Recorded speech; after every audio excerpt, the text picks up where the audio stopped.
Bonjour, bienvenue dans cette troisième vidéo. Eh bien, dans cette partie, je vous propose de revenir sur la relation étroite qui lie la peinture à la représentation animale à travers quelques exemples. A tout de suite. Rosa Bonheur.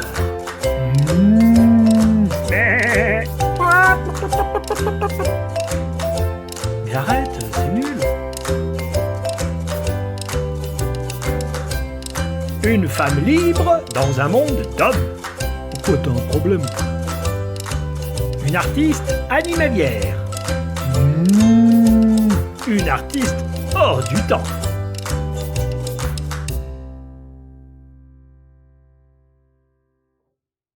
Alors, l'animal est représenté dans pratiquement toutes les civilisations et toutes les époques sur de multiples supports. Alors, à la préhistoire, les représentations de bisons sur les parois de grottes de Lascaux, qui datent quand même de plus de 18 000 ans, en sont un exemple. L'Égypte ancienne est une grande source de figuration animale en raison des significations religieuses qui étaient associées.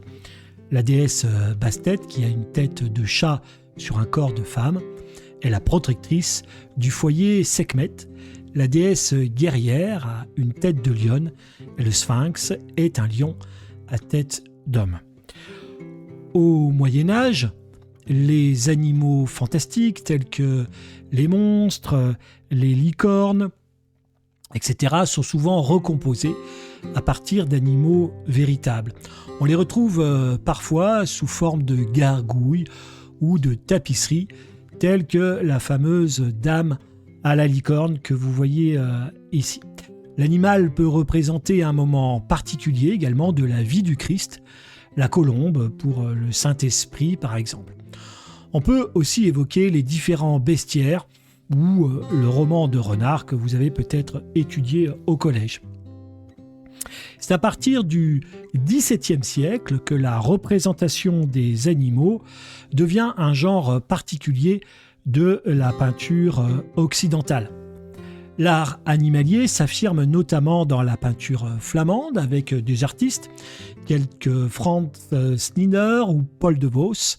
C'est ce genre nouveau qui va donner ses lettres de noblesse à l'animal qui est désormais représenté pour lui-même alors qu'il n'avait auparavant qu'une valeur de symbole dans la peinture biblique. Au XIXe siècle, le mouvement romantique, dont le chef de file en France, c'est Eugène Delacroix, va favoriser l'émergence d'un genre particulier, à savoir la sculpture animalière. Les animaux fascinent les romantiques car ils représentent le monde de la nature, avec ce qu'ils comportent de violence et de présence du sensible. Eugène Delacroix, dans son œuvre La chasse au lion, rend compte du goût pour les fauves et les animaux exotiques dans la peinture orientaliste d'inspiration romantique. Alors, la représentation animalière connaît déjà des représentants célèbres au XIXe siècle, notamment en Angleterre avec Sir Edwin Landseer, d'ailleurs admis et admirateur de Rosa Bonheur, ou en France avec Bras Cassat ou Antoine Wibary, qui va rompre avec la longue tradition de la sculpture occidentale qui réduit souvent l'animal à un motif décoratif, en s'intéressant aux bêtes en elles-mêmes et en étudiant avec soin leur anatomie. Il se rend d'ailleurs souvent au Jardin des Plantes en compagnie de son ami Eugène Delacroix pour croquer ces animaux sur le vif. Quand je dis croquer, c'est les dessiner, évidemment. Le genre artistique de la peinture animalière est un art d'ailleurs considéré comme mineur. Les animaux sont célébrés et peints pour mettre en avant soit leur aspect sauvage, soit leur puissance. Ils doivent incarner une valeur, porter une émotion et donc sont hissés au statut de héros ou montrés morts. Le genre artistique d'ailleurs est divisé en sous-genres avec les tableaux mettant en scène les animaux dans leur environnement, souvent commandés pour des mairies ou des institutions, afin de mettre en avant l'image d'une terre nourricière, d'une France agricole, où vont s'exprimer les terroirs et les traditions. Alors pour un public bourgeois, ce sont des portraits de leurs animaux qui vont accrocher dans leur demeure. On les retrouve également dans des scènes figurant la sauvagerie de l'animal, la mort, comme ici l'Alanie du cerf de Courbet à droite, ou bien les passions fougueuses dans une approche plus romantique. Enfin, il existe une tradition scientifique, anatomique, dont l'objet est de comprendre le fonctionnement et la mécanique des corps. D'ailleurs, Rosa Bonheur va elle-même s'y intéresser. Alors, si Rosa Bonheur choisit de célébrer les animaux dans son travail, c'est d'abord parce que elle dessine des animaux depuis toujours et qu'elle en a la passion, mais aussi parce qu'aucune femme ne s'est encore illustrée dans ce genre artistique. Alors plutôt que de montrer la dimension brutale et dangereuse de l'animal, comme ici à gauche chez Delacroix et sa chasse au lion, elle va le montrer comme un être vivant, individualisé, sans anthropomorphisme, c'est-à-dire sans que ça évoque l'humain. Le regard va prendre une place considérable parce qu'il permet de montrer l'âme de l'animal. On peut le voir ici à droite sur ce lion, qu'elle nomme d'ailleurs Alcide, c'est un lion qu'elle-même possédait, elle a eu des lions domestiques. Le travail sur le regard est donc l'objet de beaucoup d'attention chez Rosa Bonheur, que l'on pense aux bœufs du labourage nivernais ou aux chevaux du marché aux chevaux, mais ça, on reviendra sur cette question du regard. Alors Rosa Bonheur fut l'une des premières adhérentes de la SPA, la Société protectrice des animaux, créée en 1845 et dont l'objet est d'améliorer le sort des animaux dans une pensée de justice, de morale et d'hygiène publique. Elle s'intéresse avec ses propres études animalières à la psychologie des êtres vivants qu'elle ne cherche pas à hiérarchiser. Elle est en cela précurseuse des études animalières qui vont voir le jour dans les années 1980, à savoir les Animal Studies. Alors c'est quoi ? Eh bien, ce sont ceux qui entreprennent des études animalistes qui cherchent à comprendre les relations homme-animal dans le présent et puis dans le passé, et à comprendre comment les animaux sont des êtres en eux-mêmes. Le domaine est encore en développement. Les chercheurs définissent actuellement les contours de ce vaste domaine. Mais on voit bien que notre relation à l'animal évolue, et en ce sens, elle est vraiment précurseuse. Alors, je vous propose maintenant de découvrir le tableau qui est au baccalauréat, le fameux labourage nivernais, dit aussi le sombrage, daté de 1849, mis sur toile, qui est donc au musée d'Orsay à Paris. Alors, donc voici la fameuse œuvre, le labourage nivernais, donc, dit également le sombrage. Voilà. Alors, nivernais, ça veut dire quoi ? Eh bien, ça veut dire de la région de Nevers. Et Nevers, comme chacun sait, c'est perdu. Non, enfin, je veux dire, oui, c'est perdu quand même. Mais c'est surtout dans le nord de la Bourgogne, pas si loin de là où elle a établi sa demeure.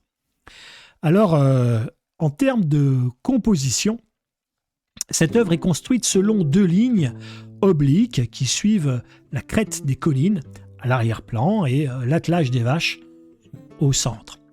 Pour mettre en valeur les animaux, Rosa utilise un grand format, 130 de haut par 2,60 m de large, donc c'est vraiment un très grand format qui est ici proposé. La peinture représente plusieurs attelages conduits par des bouviers, qui sont donc ces conducteurs de bœufs. La robe des animaux est variée, des bœufs roux, qui est la race locale primitive du Morvan, des bruns, la race des Fémelines, et des blancs, la race des Charolaises. D'ailleurs, cette race survivra au XXe siècle. Les autres races n'existent plus. Donc sur le premier plan de la scène. Les hommes sont traités avec une facture beaucoup moins détaillée. L'accent est vraiment mis sur l'animal, sur son attitude, sur sa posture, sur sa puissance, avec ses muscles saillants. Rosa Bonheur a voulu représenter tous les mouvements différents des pattes de chacun des bœufs, dans le but d'amplifier l'effort de ceux-ci et de reproduire parfaitement leur anatomie selon leur position. Les animaux défilent ainsi et sont présentés sous la forme d'une frise oblique avec des raccourcis, ce qui donne vraiment une impression de mouvement continu, un peu comme un travelling au cinéma. La structure du tableau est très simple, elle est construite autour de ces deux lignes qui permettent de signifier un premier plan, un premier espace où va se dérouler la scène, un bosquet au second plan, et puis à gauche, et puis un ciel qui va occuper presque les 2/3 supérieurs, conformément à cette fameuse règle des tiers que vous avez peut-être vue avec vos professeurs, si vous êtes élève. Le ciel est un dégradé très simple, allant du bleu clair, violet ou jaune pâle orangé. Un jeu de complémentaires qui est utilisé et qui signifie un presque lever de soleil. On voit qu'on est quand même relativement tôt dans la journée, presque une aurore. Alors sur ce fond vient se superposer le bosquet d'arrière-plan, dans les tons qui lui sont brun-vert. Et puis on va venir par-dessus mettre les fameuses terres de Bourgogne, avec tout le travail sur ces lumières. Une terre qui est ici représentée, avec les animaux qui pèsent sur elle dans des marrons, des ocres et puis des bruns. Tout cet ensemble constitue le cadre de la scène qui va mettre en valeur les bœufs au travail. Pour Rosa Bonheur, les animaux sont indissociables de la terre où ils se trouvent. Autrement dit, leur environnement, ou d'une manière plus scientifique, leur biotope, est extrêmement important. On sait par exemple que lorsqu'elle a peint les bisons de Buffalo Bill, elle a fait venir des échantillons d'herbes donc des États-Unis, dans lesquels ces animaux vivaient en Amérique. Bien sûr, son échantillon est arrivé avec des herbes toutes sèches. Le temps de traverser quand même l'Atlantique au 19e, mais ça montre à quel point elle liait le territoire à l'animal qui y vivait, et son souci presque éthologique de comprendre les choses.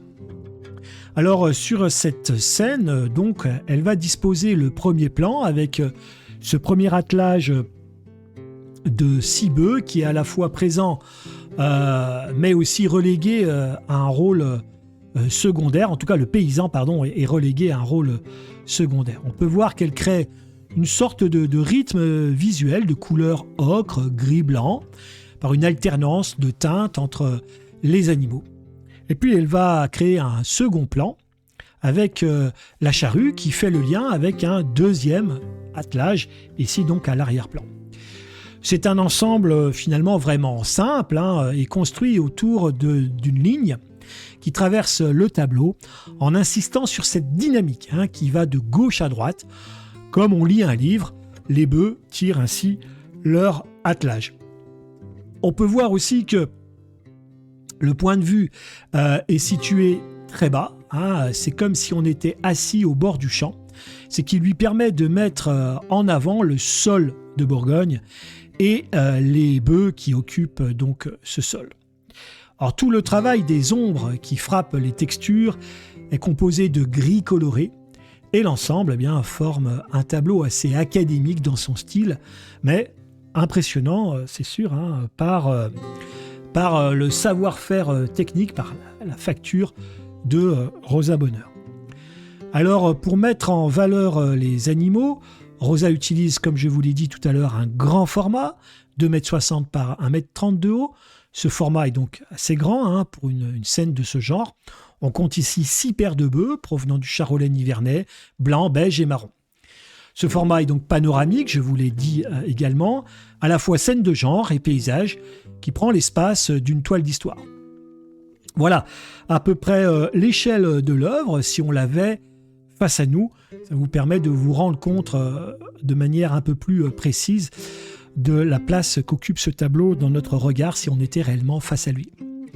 Alors, si on se concentre maintenant sur des détails, on voit qu'elle a vraiment mis en avant l'effort de l'animal, l'effort des bœufs qui sont représentés ici écumants, la bave aux lèvres. Comme toujours, chez Rosa Bonheur, une attention particulière est apportée, je vous l'ai dit précédemment, aux yeux, qui nous interpellent, qui nous regardent et qui, selon ses propres mots, sont le miroir de l'âme de l'animal.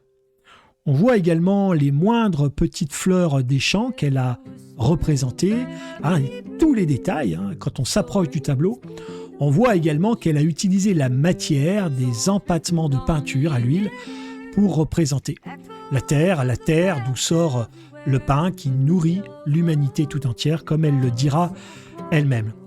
Le tableau est aussi un précieux témoignage de ces races traitées avec une grande attention par Rosa Bonheur. Les paysans, par contraste avec les animaux, ont une place vraiment secondaire. Ils sont peints avec quelques touches, sans détail, alors qu'au contraire, les animaux sont représentés dans toute leur majesté, leur lenteur, leur puissance, avec un travail mais vraiment beaucoup plus important sur les textures, les plis de leurs robes, l'éclat blanc des yeux et puis la rougeur des naseaux. Alors, ce tableau obtient un franc succès au salon de 1849, où il sera présenté dans le bulletin des Beaux-Arts de janvier 1885. On peut lire « C'est le labourage nivernais qui représente seul aujourd'hui en France la grande artiste française. Nous avons tous admiré cette page magnifique, vérité, harmonie, sentiment exquis de la nature, tout y est réuni, etc. etc. » Et dans la revue de l'art ancien et moderne de janvier 1880, on peut voir également que les critiques sont dithyrambiques. On dit qu'autrefois, les empereurs de Chine, voulant aux yeux de tous sanctifier la tâche du laboureur, conduisaient eux-mêmes une charrue et creusaient un premier sillon. Rosa Bonheur n'a pas moins hautement accompli sa tâche et, dans le sillon qu'inlassablement creuse ses rudes travailleurs, a germé sa plus grande gloire. Oui, bon, on est aussi dans la tonalité d'écriture du 19e siècle avec beaucoup d'emphase. Et puis cette petite réplique que fit le peintre Cézanne à son marchand d'art Ambroise Vollard, il me demanda ce que les amateurs pensaient de Rosa Bonheur. Je lui dis qu'on s'accordait généralement à trouver le laboureur nivernais très fort. Oui, répartit Cézanne, c'est horriblement ressemblant. Et ça montre bien à la fois la pointe d'ironie de Cézanne qui reproche à Rosa Bonheur de faire des tableaux pas très beaux, puisqu'il utilise le mot horriblement, et en même temps c'est parfaitement ressemblant. Et donc il y a cette espèce d'oxymore dans cette phrase, c'est-à-dire deux mots qui s'opposent chez Cézanne. Et puis pour conclure, je voulais mettre ce tableau en lien avec cette œuvre de Ilya Repin, Les Battleurs de la Volga, qui est au musée d'État russe à Saint-Pétersbourg. Le rapprochement est un peu osé, mais il propose une composition similaire avec un jeu de diagonale, et le sujet ici, c'est des battleurs, c'est-à-dire des hommes qui tirent des bateaux depuis la berge. Donc la souffrance, l'effort, le travail harassant des hommes comme des bœufs qui tirent la charrue. Je passe rapidement sur le contexte de cette œuvre, à savoir une commande de l'État de 1848, de la toute nouvelle Deuxième République. L'idée est de mettre en avant cette France agricole, aujourd'hui on dirait la France des territoires, une façon de communiquer sur la richesse des patrimoines, des terres, de la nourriture qui sort de ce paysage de Lyon et qui fait une partie de la prospérité du pays. Il n'est pas rare d'ailleurs de voir des tableaux mettant en avant les ressources de la France au mur des institutions comme les mairies ou les préfectures. Et donc ce tableau s'inscrit dans ce cadre-là. Au niveau de la facture, c'est donc vraiment une idéalisation du quotidien, un réalisme très sage, qui est quand même assez différent de Courbet. Par exemple, on voit que la robe des bœufs n'a aucune trace de boue, ce qui est assez étonnant. On voit bien aussi que la lumière rend les choses bien plus belles, bien plus esthétiques. Il y a donc le désir ici de magnifier le travail des champs par les animaux, et ce dans une forme qu'on ne sait pas réelle, mais complètement idéalisée. Alors, j'en ai fini avec la présentation de ce tableau. On se retrouve, j'espère que ça vous aura plu, on se retrouve dans une prochaine vidéo, on abordera le marché aux chevaux. À bientôt.